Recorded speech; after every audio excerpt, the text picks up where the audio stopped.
Assalamualaikum warahmatullahi wabarakatuh. Perkenalkan, nama saya Azkia Cahyana Deva dengan NIM 66702500046.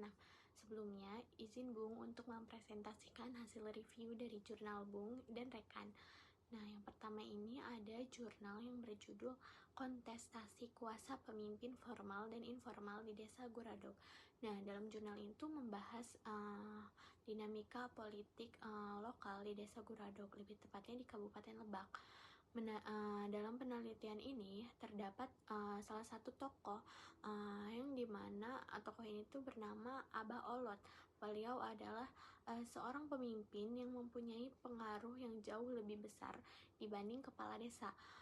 Pokoknya setiap ada kebijakan yang mau diambil pemerintah desa itu tuh harus lewat restu beliau. Bahkan musyawarah desa tuh sering kali dipimpin langsung oleh beliau. Nah, ini tuh menggambarkan bahwa adanya praktek shadow state di mana kekuasaan informal justru mengendalikan struktur formal. Nah, dapat kita simpulin kalau kepemimpinan adat tuh masih sangat kuat di tingkat lokal, bahkan bisa menundukkan pemimpin formal. Yang kedua ini ada diskursus demokratisasi Indonesia pasca Orde Baru, di mana jurnal ini tuh menelusuri perjalanan demokrasi Indonesia dari masa ke masa, dari mulai demokrasi parlementer, terpimpin, Pancasila hingga reformasi. Setelah tahun 1998, demokrasi kita tuh berkembang pesat. Kita mulai mengenal pemilu langsung, partisipasi publik makin luas, dan masyarakat yang semakin berani bersuara seperti itu. Nah, sekarang tuh Indonesia sudah masuk ke tahap konsolidasi demokrasi, tapi masih menghadapi tantangan besar seperti pengaruh oligarki dan lemahnya demokrasi substantif. Artinya, secara prosedur kita tuh udah demokratis, tapi secara substansi tuh substansi dan keadilan sosial tuh masih banyak PR yang harus diselesaikan. Yang ketiga ini ada partisipasi perempuan Fatayat dan Muslimat NU dalam penanganan COVID-19, di mana jurnal ini tuh menyoroti Fatayat dan Muslimat NU ini selama masa pandemi.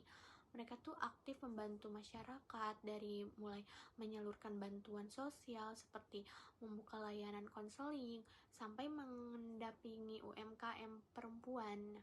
Nah, perempuan tuh bukan cuma korban di masa krisis aja gitu, tapi juga aktor penting dalam perubahan sosial. Nah, sayangnya tuh kontribusi besar ini tuh sering luput dari perhatian sekeliling gitu, karena adanya budaya patriarki dan minimnya sorotan media. Nah, jadi organisasi perempuan tuh punya peran strategis dalam memperkuat ketahanan sosial dan masyarakat, apalagi di masa-masa sulit seperti itu. Nah, keempat ini ada etika pejabat publik dan kualitas pelayanan publik di Kabupaten Tangerang. Nah, ini tuh artikel yang menegaskan tentang etika pejabat publik adalah suatu roh dari pelayanan yang berkualitas seperti itu. Kabupaten Tangerang tuh kan memang sering dapat penghargaan, tapi di lapangannya tuh masih sering ada kendala, kayak kurangnya sosialisasi dan rendahnya kepercayaan publik. Artinya, pelayanan yang ada baru sebatas prosedural, belum benar-benar menyentuh aspek etis dan empatik.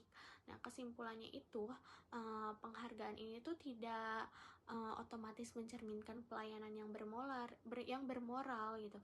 Justru etika pejabat publik tuh yang jadi kunci utama peningkatan kualitas pelayanan itu sendiri. Yang kelima ini ada tirani DPR atas negara.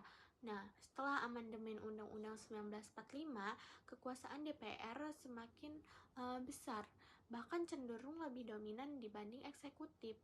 Kondisi ini tuh menimbulkan apa yang disebut sebagai tirani DPR, di mana DPR seringkali menyalahgunakan kewenangan untuk kepentingan elit partai gitu. Akibatnya proses pemerintahan tuh jadi lambat dan gak efektif. Lalu perlu adanya pembatasan kekuasaan DPR, penguatan peran DPD, serta penerapan etika politik supaya sistem bisa kembali seimbang seperti itu. Lalu yang keenam ini ada aktivisme politik kaum perempuan di Banten. Penelitian ini tuh menggali pengalaman politisi perempuan di Banten dengan pendekatan fenomenologi. Banyak dari mereka masuk ke dunia politik tuh cuma pengen mereformasi sistem partai seperti itu, lalu mengaktualisasikan diri dan membawa warna baru dalam politik. Nah, tapi kenyataannya tuh banyak keterlibatan perempuan yang masih bersifat simbolik gitu, hanya untuk memenuhi kuota, bukan benar-benar diberi ruang berperan. Nah, partai politik tuh perlu memberi ruang pemberdayaan yang sejati, bukan sekedar formalitas demi angka kuota. Yang ketujuh ini ada dinamika politik catch all atas eksistensi perempuan di Partai Demokrat dan PKS. Jurnal itu mengulas strategi catch all party, yaitu upaya partai politik untuk merangkul semua kelompok termasuk perempuan.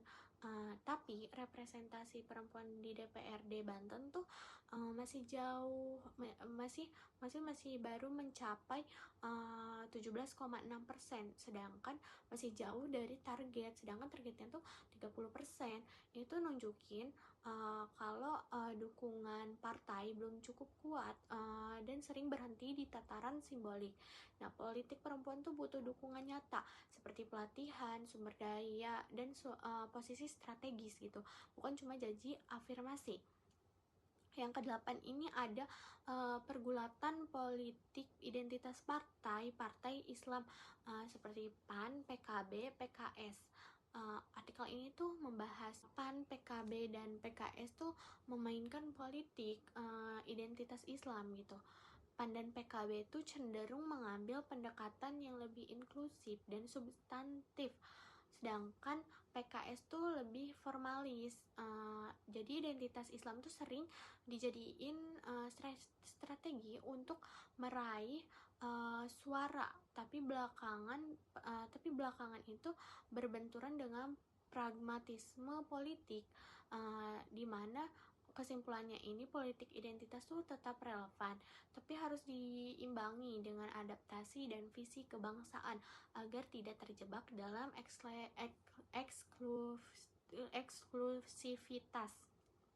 Yang kesembilan ini ada dinamika partai politik dan pergeseran positioning ideologi dalam pemilu 2014. Nah, penelitian ini tuh menemukan bahwa partai-partai di Indonesia semakin bergeser ke arah catch all party.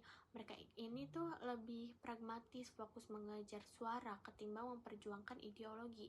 Nah, itu akibatnya batas antar ideologi tuh makin kabur dan kepercayaan publik tuh terhadap partai itu mulai menurun gitu.